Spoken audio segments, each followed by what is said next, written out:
Are other people here at Slamdance, and Sundance too, all of Sundance, embracing, web technology in the same way, or I mean, do you see it going towards that direction? Is my real question. Well, it's interesting because last year we came out and Susan was on a panel about podcasting in Sundance, and this year I've gone to 2 of the panels at Sundance, and the conversation has changed dramatically. The conversation that should have been happening a year ago is happening right now, and the conversation that should be happening right now will happen next year.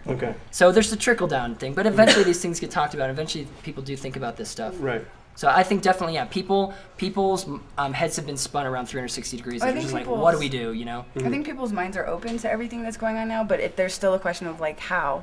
Like, I think that most people are a little caught up in that question. Are people more caught up in not how, but how am I going to make money? Exactly. Yeah, that too. Exactly. That's the real thing. Monetization, But we always go back to the same thing, which is, and this has now been proven thanks to Google. They bought YouTube for $1.65 billion for an audience. We've put now a $sign on what the value of an audience is. So if you can just be making your audience and just know that has value to you, that has value to anybody else you work with, that has value to anybody who maybe wants to sponsor you and keep your filmmaking alive, and it even has value when people from your own community want to sponsor what you're doing and you thank them back through the channel. So it becomes a whole interactive thing. And what somebody has defined Web 2.0. I've heard that. It's Web 2.0 when the more people that use it, the better it gets. And they're like, oh, so filmmaking doesn't count. There's no such thing as a Web 2.0. Well, no, that's not true. If you have filmmakers that actually the more people involved, the more successful and the better their stuff works and the more interactive it is, then yeah, definitely I think that does apply. Okay, I have an important question for you. You mentioned in the hot, or I think it was you who mentioned that, so it might have been someone else, that because of digital video, no, I'm sorry, it was one of the Risser brothers, but because digital video becoming so cheap, and because of this distribution means like YouTube being free, that you're starting to see a lot more. You're going to see a lot more filmmakers. You already in Park City have thousands of filmmakers here. There's going to be more and more. My question to you is, how do you see sort of the attention of the audience, being won over with all these different options? Yeah, I mean, YouTube's a great thing. It's especially great for YouTube because they hold all the viewers, or now Google, because they hold all the viewers. But how does a particular content creator sort of win that fight for eyeballs? Well, I still think it's just like niche. It's all about like more niches getting created. Like right now, there's only there's like, or at least like a couple years ago, it was like, oh, there's gay lesbian. Oh, there's like this niche or urban. that niche, and it was urban niche. It was all very like categorized. And I think that there's going to be I think that one of the things that YouTube is doing is creating an appetite for short form content. Like I feel like for a long time people are like, well, there's really no market for short films. Like there's no reason to look at them, or there's no reason to distribute them or anything. And so I think that what YouTube is doing and like in the democratizing of filmmaking is actually creating more appetite for consuming the content as well.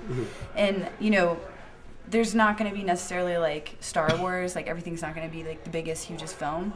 You may only have an audience of 2,000 people like forever, because that's the only people that your films or that what you make is relevant to. But the thing is that I think that everybody will be able to find the audience who their film is relevant to. And I think that that's what's really important. That's Web 2.0. That's Web 2.0. Finding your 2,000. Exactly. Exactly. Giving an audience, giving a person exactly what they want. Creating that content and making it available to people who particularly just want that. Like me, particularly, I like to cook naked. No one's really doing that now. But soon, maybe.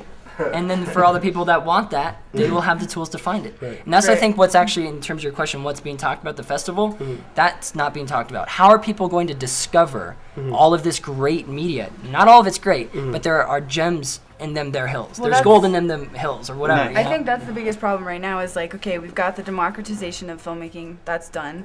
Now we're democratizing the distribution of it. Done, considered pretty much. Yeah, pretty much done. Now how is the discovery mechanism? Because right now it's still marketing dollars. If you take marketing money and you spend it, you can blast out to the world, and then you'll be seen.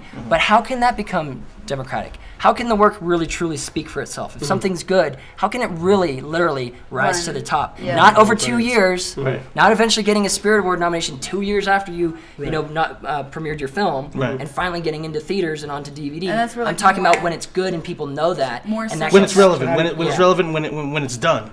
Yeah, and that's when it's like that's like Web 3.0. That's like more social networking capabilities. Because right now, like the social networking capabilities are like they're just not there. Right. Like, they're just not. They're almost there, but they're not quite there. What is there is people wanting to use them. Everybody's signing up for MySpace, but what's not there is some really valuable tools that could be, if they weren't owned by News Corp, basically, if they didn't have a corporate mentality to what they're creating. That brings us back to the open source developers, the people in the basements, you know, living with the parents. We're gonna have to stop you right now, only because he's saying too much good stuff. We can't let all of you know that, okay, right now, because we're gonna have to figure out how we can make money with this. No, but seriously, the smartest person in Utah right now, talking about really what new media is, and new media is old media, and what old media was is what it always was, and it's word of mouth. It's exactly what tastes good on your tongue. Okay, that's what old media was. That's what new media is. It's what people find relevant to them when they find it relevant to them, and when they can eat it, and you know, cooking naked. Internet celebrities Dallas and Rafi, with internet celebrities Arin and Susan. Sundance Film Festival, the Slam Dance appendage, the strong appendage of Sundance, right here, Slam Dance, 2007.